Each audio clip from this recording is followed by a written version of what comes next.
Hey guys, this is the TS.1 Reteach. So again, just follow along, make sure you fill in your notes, and then I will give you the code.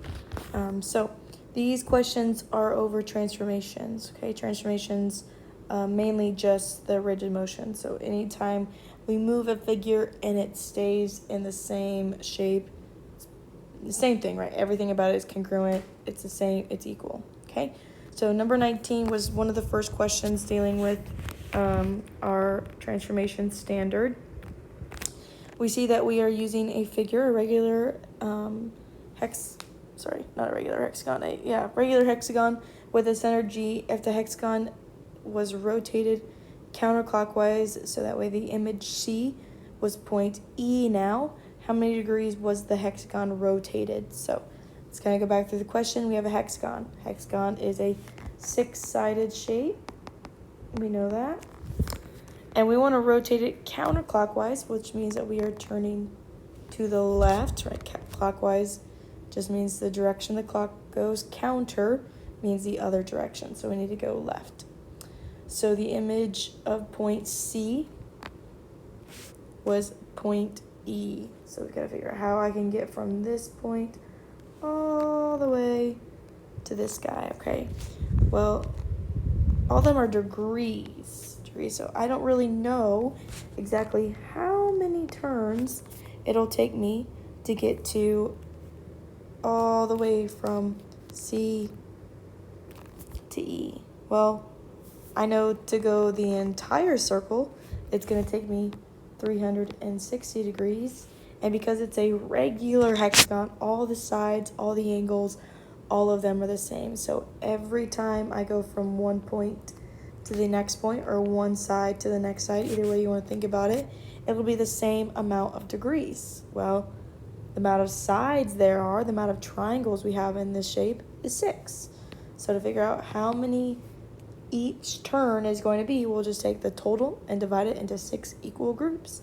So 360 divided by 6 is going to give us 60 degrees. Okay, well that's not our answer. Okay, this 60 degrees is telling us how much each turn is going to be. Okay, well, I don't really care about each turn. I care about how many degrees it'll take me to get from point C to point E. Well, I know that every turn is now 60 degrees. So I guess I really don't have to write all this out, but these 2 points, I gotta go from E to C to D, and I gotta go to D to E. So doing those 2 turns, 60 plus 60, 120. That's all you gotta do.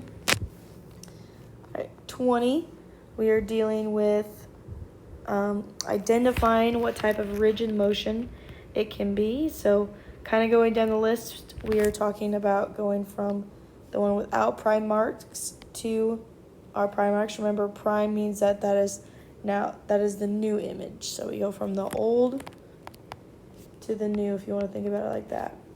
Well, they're the exact same shape. If you remember, dilation makes things get bigger or smaller.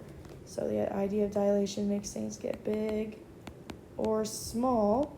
But if we look at these 2 images, they're exactly the same size, right? One is not bigger than the other. So dilation is not going to happen.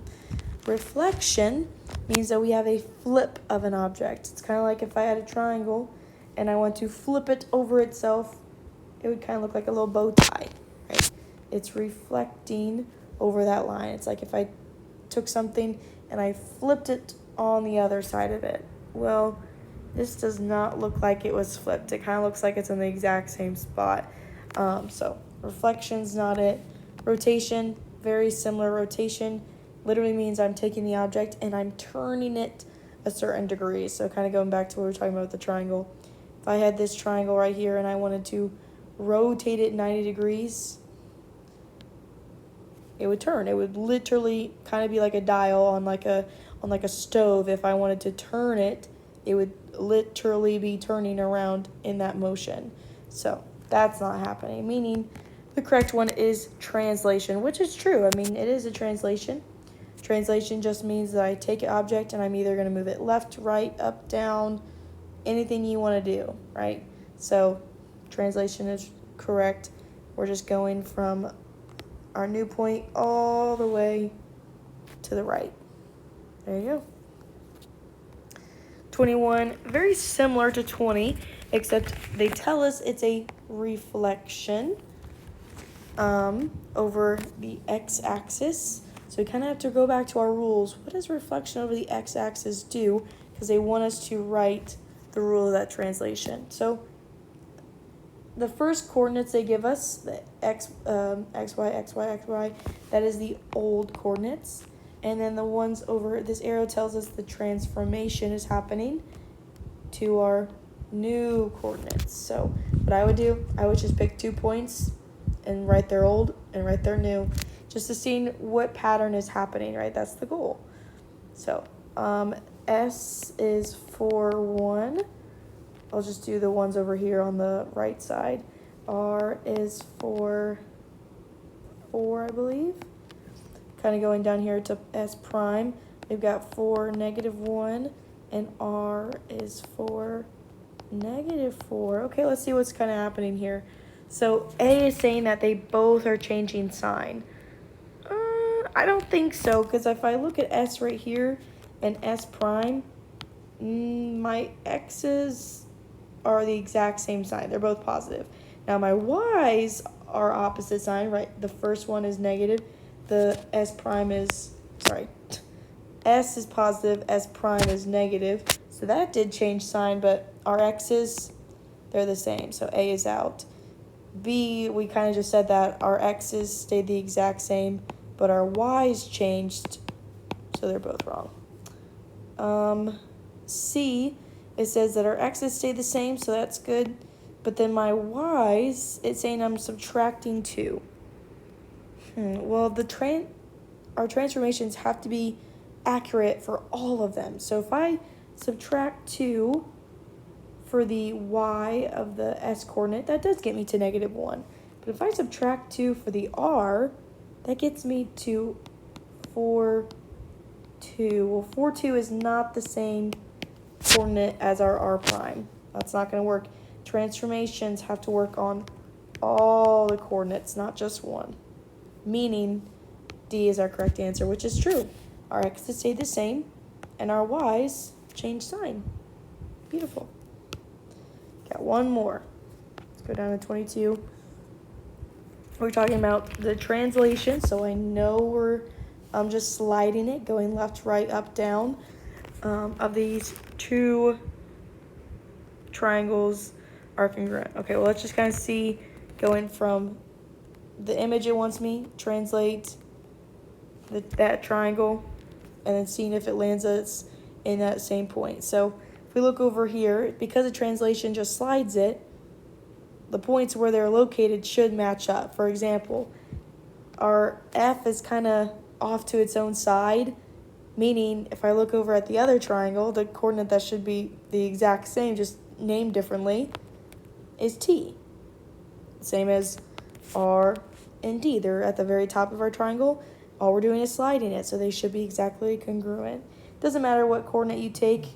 It's completely up to you. I'll just stick with S and E. So these are the ones that I'm going to work through. Okay. So it says translate D, E, F, 6 units to the left and 7 up. So I'm going to take E and go 6 to the left, 1, 2, 3, 4, 5, 6, and 7 up. 1, 2, 3, 4, 5, 6, 7. Oh, this point is supposed to be where S is, because remember we just said that these 2 are the 2 congruent. That doesn't work. Does not work for us. So let's try B. It says that same triangle we were starting at is going to go 10 to the left now. So 1, 2, 3, 4, 5, 6, 7, 8, 9, 10, and 5 up. 1, 2, 3, 4, 5. Again, it's not where my S is. They don't match up, so can't be this one. C says, ooh, now we're starting at the other triangle. So now let's start at S, and we're going to go 6 to the right, 7 down. 6 to the right, 1, 2, 3, 4, 5, 6, 7 down. 1, 2, 3, 4, 5, 6, 7. Nope. that does not work as well. Let's try it again for D. D should be right, but let's just check. Same idea, that triangle that we were just on. So let's start at S. We're going to go 10 to the right and 9 down. All right. 1, 2, 3, 4, 5, 6, 7, 8, 9, 10. And then we got to go 9 down. 1, 2, 3, 4, 5, 6, 7, 8, 9. Beautiful. That's the only one that landed on those two congruent points. So D is our answer. Again, if you had it does not take us long to solve these problems. So don't guess. Take your time. We want to make sure that at the end of this quarter, we want to get that grade to be passing. And our interim is about 10% of our grade. So let's try our best on these problems, okay? So again, show me this paper that you've completed it. I need to see work on it. You can't just put the answers down. But yes, thank you guys.